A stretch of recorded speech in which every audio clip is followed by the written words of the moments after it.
तो देखिए हम पढ़ रहे हैं संधि। संधि किसे कहते हैं? दो वर्णों के मेल को संधि कहते हैं। दो वर्णों या अक्षर, वर्ण कहें या अक्षर कहें, अंग्रेजी में लेटर, दो वर्णों या अक्षर के मेल से जो विकार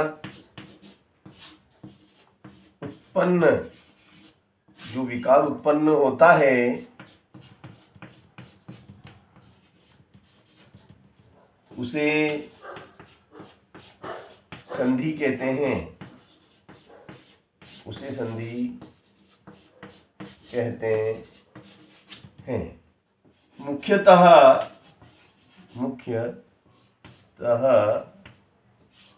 संधि तीन प्रकार की होती है। संधि तीन प्रकार की होती है। नंबर 1 स्वर संधि,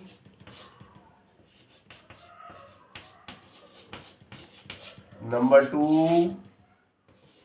व्यंजन संधि और नंबर 3 पे आता है विसर्ग संधि।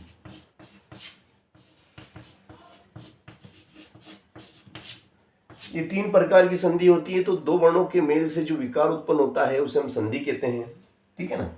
अब आपको हम बताएंगे कि भैया ये जो स्वर संधि है किसे कहते हैं, और स्वर संधि के उदाहरण हम आपको बताएंगे। व्यंजन संधि को भी उदाहरण सहित समझाएंगे और विसर्ग संधि को भी आपको उदाहरण सहित समझाएंगे, ताकि आपको कोई सा भी शब्द दिया जाए तो आपको संधि बताने में दिक्कत ना आए। तो सबसे हम पहले बात करेंगे स्वर संधि की। स्वर संधि है ना। तो स्वर संधि की हम बात कर रहे हैं। तो देखिए दो स्वर वर्णों के मेल से जो विकार उत्पन्न होता है उसे स्वर संधि कहते हैं। दो स्वर वर्णों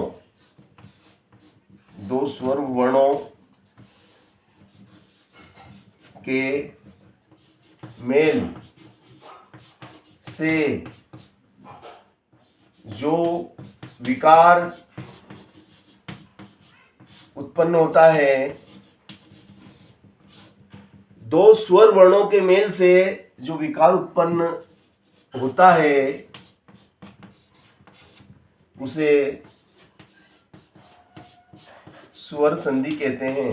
उसे स्वर संधि कहते हैं। अब स्वर की बात करें तो हिंदी वर्णमाला में 11 स्वर हैं। अ से लेके अह तक ये सब स्वर होते हैं। आ ई ऊ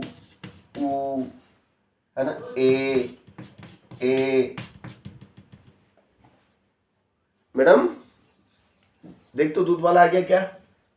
ए ओ अम अह है ना। तो ये स्वर हैं और दो स्वर वर्णों के मेल से जो विकार उत्पन्न होता है उसे स्वर संधि कहते हैं।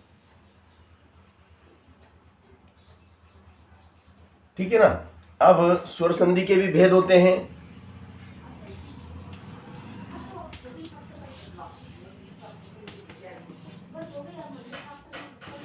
स्वर संधि के भेद, अब ये 5 प्रकार की होती है। स्वर संधि 5 प्रकार की होती है। नंबर 1 दीर्घ स्वर संधि।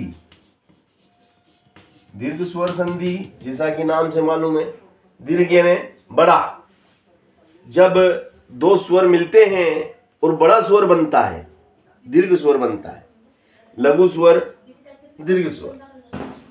तो जब दीर्घ स्वर का उच्चारण होता है तो वहां दीर्घ स्वर संधि होती है। जैसे कि मैं आपको बताऊं एग्जाम्पल के लिए, हिम धन आलय। हिम धन आलय तो हो गया हिमालय। देखो ये म आखिरी में आ रहा, म आखिरी में आ और फिर आ, तो आ मिलके हो गया बड़ा आ। अब ये तो ऑलरेडी दीर्घ स्वर था, ये लघु स्वर था, तो लघु स्वर और दीर्घ स्वर मिलके हो गया दीर्घ स्वर। तो अ प्लस आ, म अ प्लस आ मिलके हो गया आ, हिमालय। ठीक है ना। तो दीर्घ स्वर का उच्चारण होता है जब शब्द में दीर्घ स्वर का, तो वहां दीर्घ स्वर, हिम धनालय हिमालय है ना। जैसे और भी हम उदाहरण ले सकते हैं दीर्घ स्वर संधि के। तो ऐसे उदाहरण आते हैं, बताइए हिमालय में कौन सी संधि है, तो आप फौरन बोलोगे दीर्घ स्वर संधि है। स्वर संधि तो है, आप स्वर संधि बोल देंगे तो भी सही है। हिमालय में कौन सी संधि है, बोले स्वर संधि है, सही जवाब। अगर आपने कह दिया दीर्घ स्वर संधि है तो वो भी सही जवाब, वो भी सही है, दोनों ही जवाब सही है ना। अब जैसे मैंने लिखा पुस्तक धन आलय, पुस्तक धन आलय क्या हो जाएगा, ये हो जाएगा पुस्तकालय, पुस्तकालय। इसी प्रकार मैंने लिख दिया वाचन धन आलय, तो ये हो जाएगा वाचनालय, जहाँ पे बैठ के हम वाचन करते हैं, वाचनालय, वाचनालय है ना। फिर मतलब दीर्घ स्वर का उच्चारण आना चाहिए। तो ऐसे एग्जाम्पल आपको देवाशीष, देव धन आशीष, देव धन आशीष, तो देवाशीष, देवाशीष, देवाशीष हो गया। देव धन आशीष तो आ मिलके आ देवाशीष हो गया है ना, देवाशीष। चलिएगा और उदाहरण देखते हैं अपन इसी से है ना। देखिएगा आप, दीर्घ स्वर संधि की बात कर रहे हैं हम है ना। तो ये आपका देखिए आप, नदी, नदी धन ईश, नदी धन ईश, नदी धन ईश, नदीश, नदी नदीश, नदीश है ना, नदीश। मही धन ईश, मही,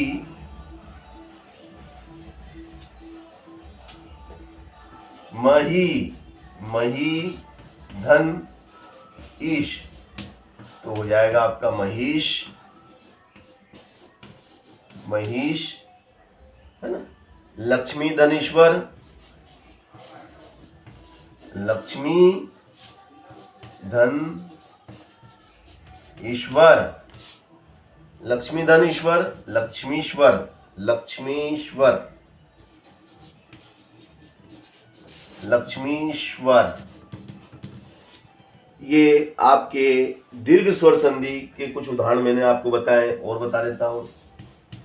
भानु धन उदय, तो हो जाएगा बड़ा ऊ की मात्रा, छोटा ऊ, छोटा ऊ, छोटा ऊ, छोटा ऊ मिलके हो गया बड़ा ऊ, दीर्घ स्वर। छोटा ऊ छोटा मिलके बड़ा ऊ बन गया भानुदय, भानुदय, भानु, भानुदय है ना। ठीक है ना। और ले लो आप, सुधन उक्ति, सुधन उक्ति, सुधन उक्ति तो हो जाएगा सुक्ति। संस्कृत में होती है ना सुक्तियां, सुक्ति, सुधन उक्ति बोले सुक्ति। तो छोटा ऊ, ये छोटा ऊ प्लस ये छोटा ऊ हो गया बड़ा ऊ।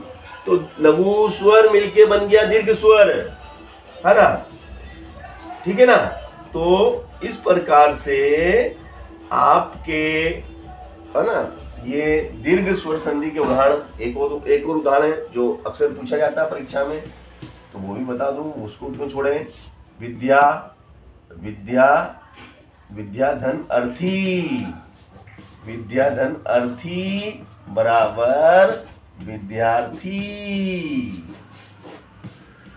विद्याधन अर्थी, विद्या आ दीर्घ स्वर प्लस लघु स्वर, तो दीर्घ और लघु मिलके बड़ा दीर्घ, दीर्घ दीर्घ गिरे गया क्योंकि इसमें समाहित होगा तो ये, तो विद्यार्थी। तो ये मैंने आपको एग्जाम्पल दिए दीर्घ स्वर संधि के, ठीक है ना।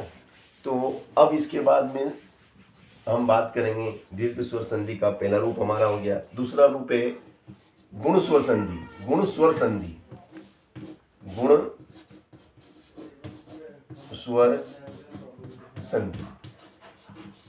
अब भैया गुण स्वर संधि हम पढ़ रहे हैं तो देखिएगा एग्जाम्पल से समझेंगे तो जल्दी समझ में आएगा, है ना। देखिएगा इसमें क्या है, जैसे कि मैंने लिखा गण धन ईश, गण धन ईश, है ना, गण धन ईश, ठीक है। देखो इससे पहले जो हमने पढ़ा था वो क्या था आपका दीर्घ स्वर संधि, उसमें दोनों तरफ समान, मतलब जैसे एक अ होता था तो दूसरा आ होता था, है ना, या फिर दोनों तरफ आ होते थे,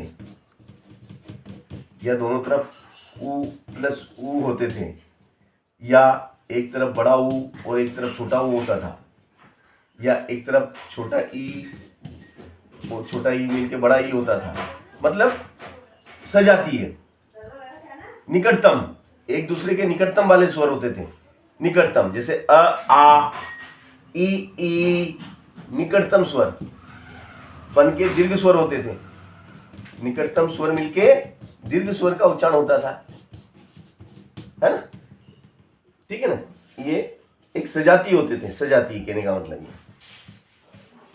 अब इसमें अलग है, इसमें देखो गण गण गण गण आ रहा, आखिरी में आ और ई, ये अलग अलग है, अ ई ये दूर के हैं, अ तो यहाँ रह जाता है और ई यहाँ आता है, इनके बीच में आ आता है, इनके बीच में ई आता है, ये दूर का, ये निकटतम थे, ये निकटतम, ये निकटतम, ये निकटतम, कर्मागत है। चलिए अब अ धन ई मिलके क्या हो जाता है, अ धन ई मिलके क्या होगा, इसमें अ धन ई मिलके ए हो जाता है, क्या हो जाता है, ए हो जाता है, ए कैसे, गणेश, गणेश छोटा ए, दो मात्रा होगी तो बड़ा ए, है ना, तो हो गया गणेश, गण धन ईश गणेश। जैसे महाधन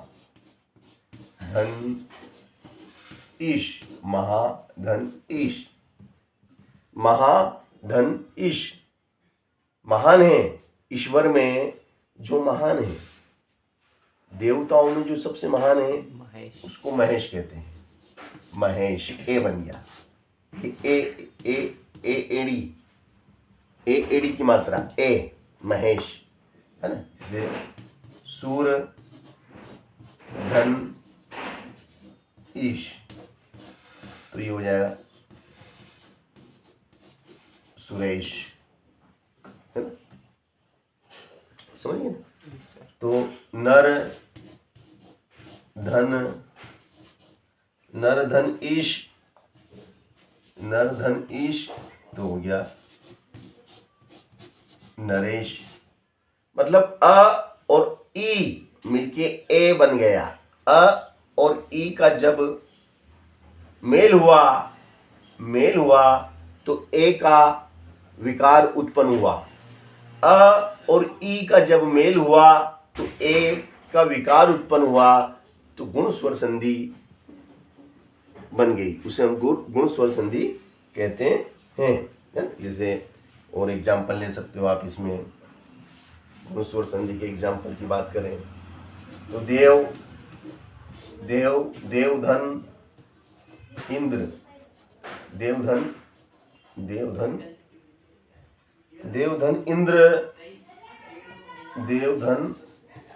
इंद्र, तो ये हो जाएगा आपका देवेंद्र,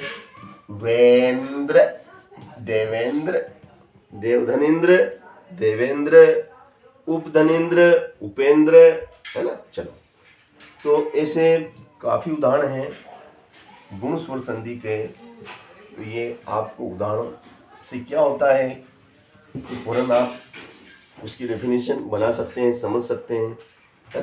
जैसे मैंने लिख दिया, मान लो मैंने लिख दिया भैया कि सूर्य धन उदय, सूर्य धन उदय, मैंने लिख दिया सूर्य धन उदय, तो ये हो जाएगा सूर्योदय,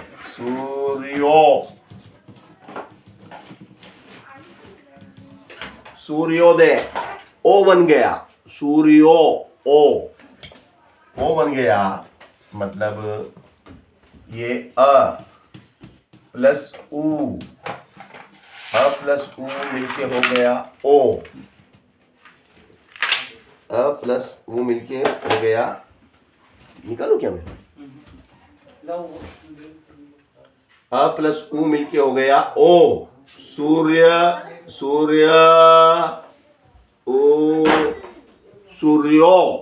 सूर्यो ओ, अ और उ के मेल से ओ का विकार उत्पन्न हुआ, वहां गुण स्वर संधि होती है ना। क्या चाहिए, प्लार मिला, प्लार देना है, डब्बा खींचना प्लार, ये डब्बे हैं नहीं, इनमें नहीं है प्लार, वो थैली में डाल दिया, थैली में। चलो बेटा आगे चलते हैं अब अपन, है ना। जैसे अब मैंने लिखा नर धन उत्तम, है ना बेटा, नर धन उत्तम, तो देखो नर धन उ, तो हो जाएगा ओ, अ उ ओ, ये हो गया नरोत्तम, नर में जो उत्तम है, जो नर में उत्तम, नरोत्तम, पुरुष धन उत्तम, तो हो जाएगा पुरुषोत्तम,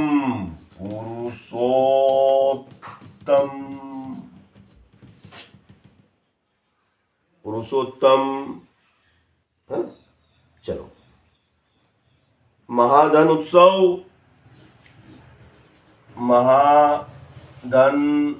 उत्सव, महोत्सव, ठीक है। इस प्रकार से ये जो मैंने आपको, है ना, जैसे भाग्य धनुदय, है ना, आप ये भी ले सकते हैं, भाग्य धन उदय, भाग्योदय, ये आपके सब गुण स्वर संधि के उदाहरण हैं। गुण स्वर संधि में क्या होता है कि आ और उ मिलके ओ हो जाता है, और अ और इससे पहले मैंने क्या बताया था, इससे पहले उदाहरण मैंने दिया था अ और ई मिलके ए हो जाता है ना। ए और ओ का ध्यान रखना है, और उदाहरण याद कर लोगे तो कोई दिक्कत नहीं आएगी, उदाहरण से मालूम पड़ जाता है ना। तो ये स्वर संधि के भी भेद हैं, स्वर संधि के भेद कर रहे हैं हम। आप डायरेक्ट स्वर संधि लिखोगे तो भी कोई दिक्कत नहीं, आपको नंबर पूरे मिलेंगे। और आप उसके प्रकार लिख दोगे कि भाई गुण स्वर संधि है ना, जैसे नरेश, नरेश में कौन सी संधि है, तो गुण स्वर संधि है। आप डायरेक्ट लिख दोगे कि स्वर संधि है तो भी सही है, कोई दिक्कत नहीं। अब हम बात करेंगे वृद्धि स्वर संधि की। तीसरे नंबर पे हमारी वृद्धि, वृद्धि स्वर संधि की बात कर रहे हैं हम। तो वृद्धि स्वर संधि में जैसे कि सदा, धन, सदा धन एव हो गया सदैव, तथा धन एव हो गया तथैव। मतलब अ या आ और ए मिलके बड़ा ए हो जाता है, बड़ा ए। आ और ए मिलके बड़ा ए है ना, तो ये अ आ मिलके बड़ा ए हो जाता है। अगर छोटा अ होगा और ए होगा तो भी बड़ा ए आएगा, तो भी बड़ा ए हो जाता है। ठीक है ना। चलो, जैसे कि तव धन एव, तव धन एव तवेव, तवेव है ना। एक धन एक, एक धन एक, एक क अ धन ए, आ रहा, इसके उच्चारण में आ रहा, एक अ धन ए बराबर बड़ा ए, एक एक, एक एक बड़ा ए आ गया। एक धन एक, एक एक, एक धन एक, एक एक है ना। तो ये मैंने आपको जो महत्वपूर्ण उदाहरण थे बता दिए। ठीक है। अब वृद्धि के बाद आते हैं हम यण, यण स्वर संधि। अब भैया हम बात करेंगे यण स्वर संधि की। ठीक है ना। तो यण स्वर संधि यानी चौथे नंबर पे आती है ये यण संधि, यण स्वर संधि। यण स्वर संधि को हम एग्जाम्पल से ही समझेंगे, है ना। यदि धनपि, यदि धन अपि, यदि धनपि यद्यपि, यदि धनपि यद्यपि है ना। इति धन आदि, इति धन आदि इत्यादि। फिर सु धन आगतम हो गया स्वागतम, स्वागतम है ना। अति धन आचार, अति धन आचार हो गया अत्याचार। देखो, अब देखो ई और अ मिलके आदता बन गया, है ना। ठीक है ना। तो इसमें क्या होता है कि भैया अनु धन अय अन्वय है ना, नदी धन आवेग, नद्यावेग। इस तरीके के उदाहरण इसमें आते हैं। ये इसमें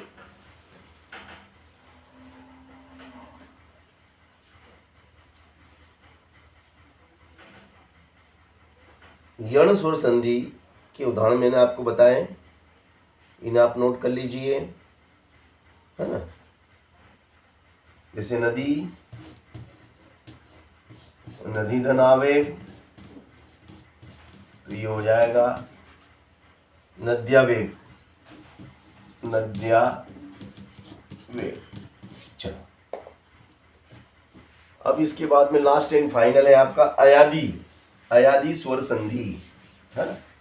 स्वर संधि का अंतिम रूप पांचवा, जिसको हम कहते हैं अयादी स्वर संधि, अयादी स्वर संधि।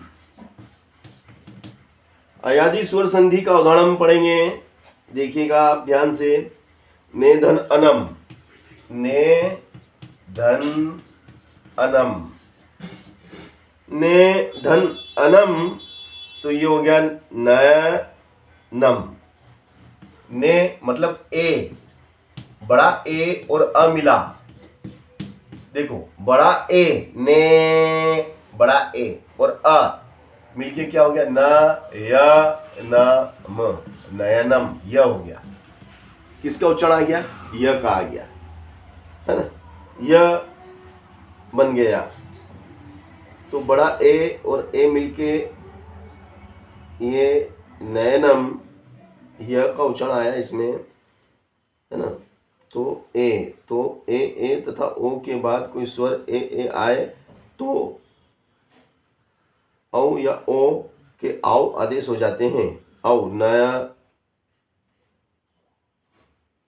नयनम, शे, ने धन अक, देखो आप, ने धन अक, ने धन अक, यानी कि बड़ा ए, नहीं यहाँ पे छोटा ए था, ये छोटा है बेटा, ये है बड़ा है। दो मात्रा वाले को बड़ा ए कहते हैं, एक मात्रा वाले को छोटा ए, दो मात्रा वाले को बड़ा ए और अ, ए और अ, तो ये हो गया नायक। क्या हो गया, नायक, ये नायक हो गया है ना।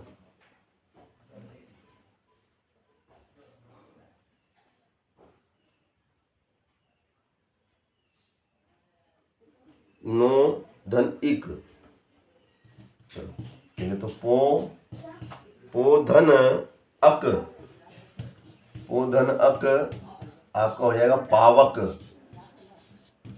पो धन अक पावक। नो धन इक,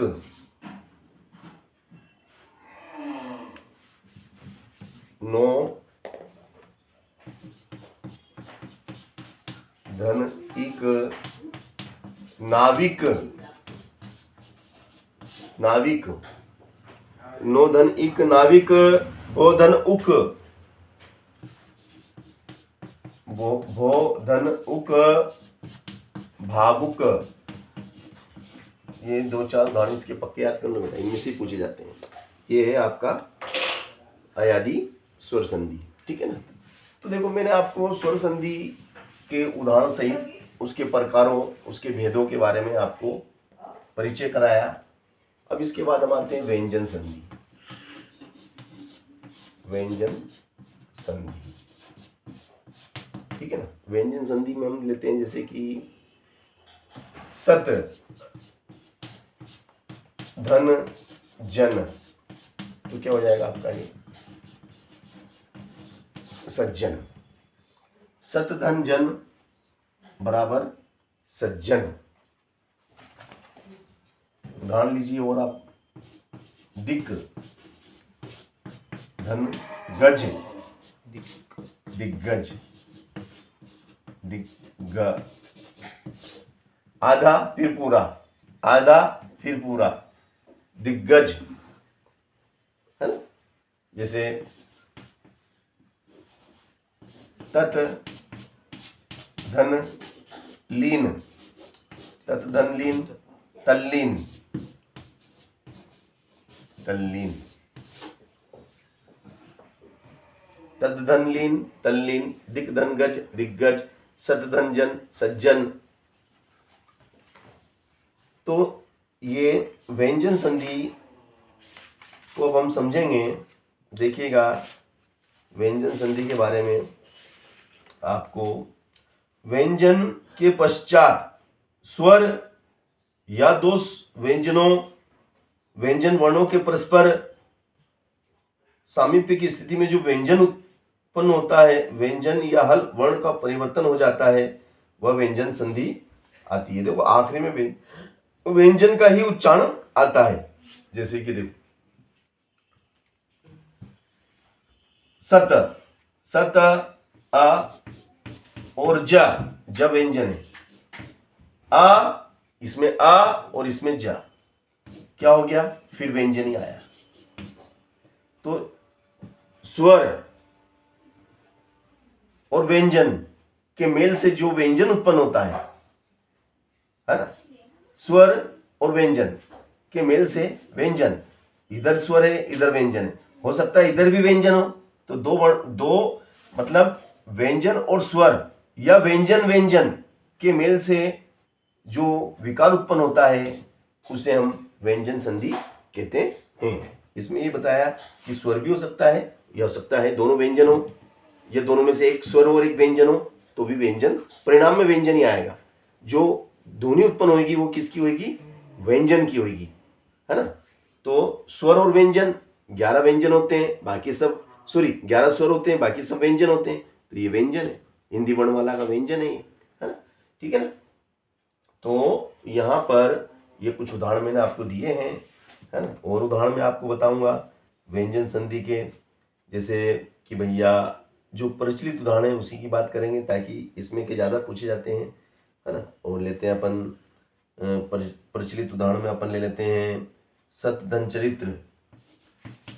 सत धन चरित्र, तो सच्चरित्र ये हो जाएगा आपका सच्चरित्र, सच्चरित्र,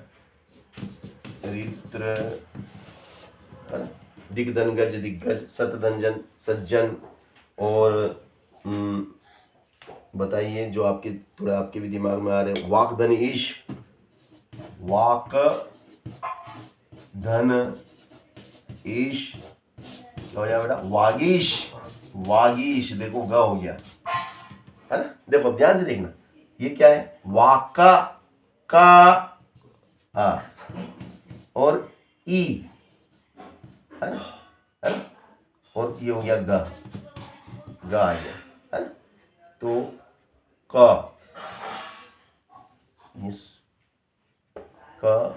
ये तो क है, क और ई मिलके ग हो गया, क और ई मिलके ग हो गया, ठीक है ना। चलो, तो वागीश, जगत धनीश, जगदीश, है ना बेटा।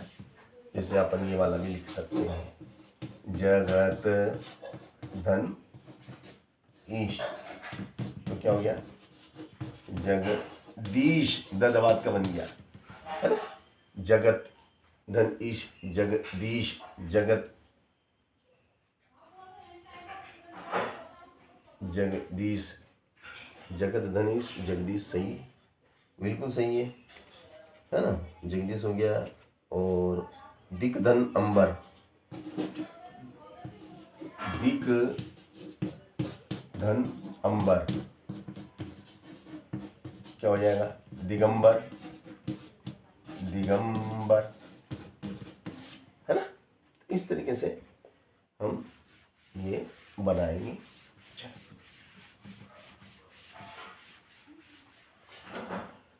अब इसके बाद हम आते हैं विसर्ग संधि पे, जो कि हमारी अंतिम संधि है, विसर्ग संधि।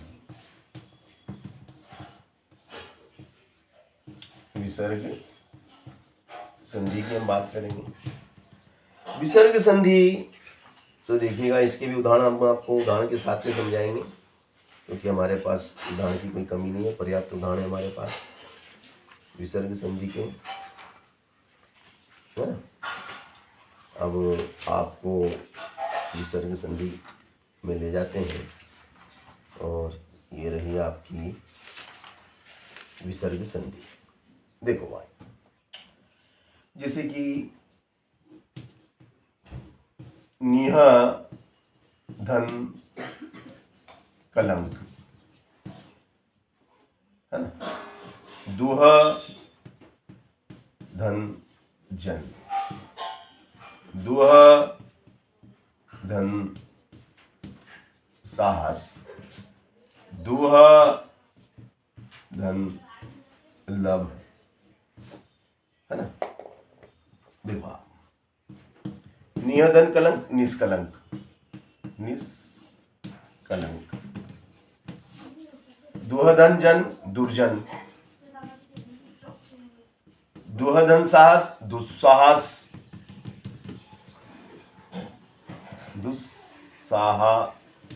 दुस्साहस, दुहधन लभ दुर्लभ, दुर्लभ, है ना। इसी प्रकार से निहधन फल, निहधन फल, निष्फल, निष्फल, निष्फल, दुहधन कर्म, दुह धन कर्म, दुष्कर्म, दुष्कर्म। तो ये देखो स्वर संधि की पहचान कैसे करेंगे आप, ये ऐसे दो बिंदी लगी रहती है, ये जो बिंदी है ये इसकी पहचान है, इससे मालूम पड़ जाता है कि स्वर संधि का उदाहरण है। और व्यंजन संधि में ऐसा लिखा रहता है, स ये नीचे हलंत रहता है, ये हलंत, और ये विसर्ग रहता है इसमें, है। ऐसे ये बिंदी लगी रहती है, ये ऐसे डेस लगा रहता है, सत धन जन, ये इसकी पहचान है। और इसकी ये दो बिंदी पहचान है, इससे आप पता लगा सकते हैं कि कौन सी संधि का उदाहरण है। अब जैसे कि नमः धनकार, नमः धनकार क्या हो जाएगा, नमस्कार, नमस्कार, नमः धनकार नमस्कार, पूरः धनकार बोले तो पुरस्कार, पूरः धनकार बोले तो पुरस्कार, है ना। पूरः धनकार पुरस्कार,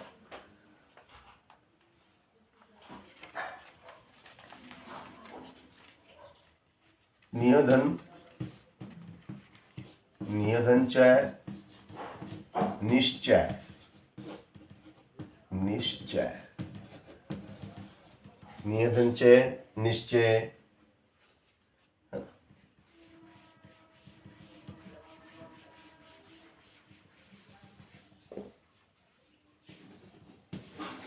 मनः धनरथ, मनः धनहर, मनोहर, मनः धनरथ मनोरथ, मनः धनरथ मनोरथ, मनः धनहर मनहर मनोहर, है ना। तो इस प्रकार के जो शब्द होते हैं उनमें विसर्ग संधि पाई जाती है। तो स्वर संधि, व्यंजन संधि और विसर्ग संधि के बारे में मैंने आपको समझाया, है ना, उदाहरण सहित। बस आप इनको कंठ